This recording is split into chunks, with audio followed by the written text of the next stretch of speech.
Hey, Grace Point Church. My guess is that just about all of you have now heard the news that a few days ago, on Saturday, one of our former presidents, there was an attempted assassination on Donald Trump. And I recognize this is not the first attempted assassination that has ever happened in our nation, and it may not be the last. However, it's been a little while, and so it's shaking. It's enraging. No matter how you feel about, which politician and who you like and who you vote for, it's a shaking experience because one of our politicians, someone tried to murder him. And I get, because it becomes political, and it is political, and I recognize that. And so what happens is everyone starts putting out their political statements.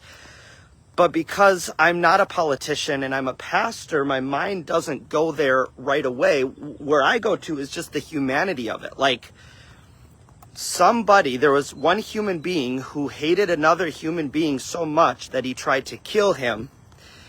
And then because that human tried to kill another human, that human was killed. And so, like we're made in the image of God, and yet we hate each other. And since ballots don't work, we go to bullets, and it's violent, and it's to death. And the irony of Sunday morning for me was not lost, because we were covering Esther chapter 6 and 7, which I had planned at the beginning of the year. I did not plan to preach Esther 6 and 7 like when the assassination happened. So this was just all a part of the plan.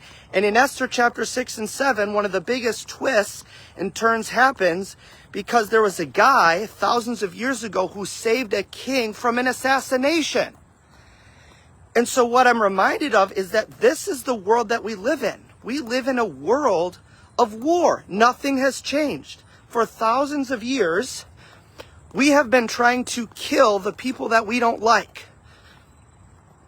And so there has been war everywhere in our world, and we feel it a lot this week because it just showed up in our front door.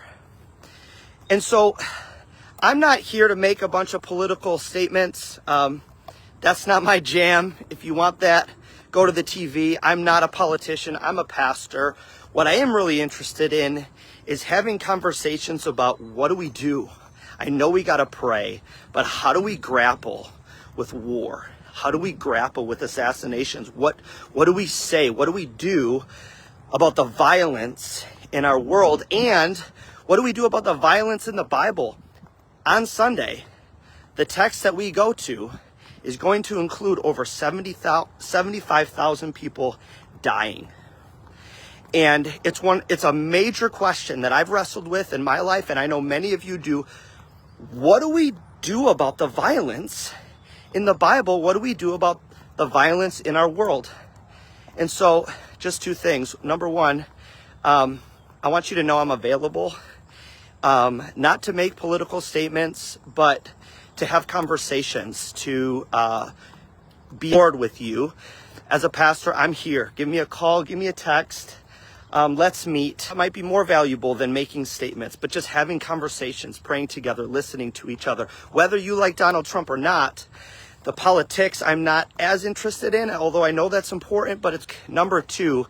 On Sunday, this is going to be our topic: wrestling with war. What do we do about this war? How does God feel about it? What has God done? What does the Bible say? And what does that mean about us today? And the violence that happens in Esther chapters 8 and 9 that we cover on Sunday. We're going to understand that, but we're also going to try to figure out what that also means for our world today. So I just want you to know I'm wrestling with it with you.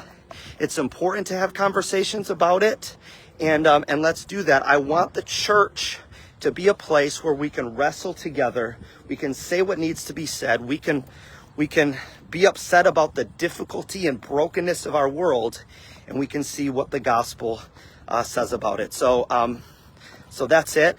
And I want you to know that it's good and we should wrestle together.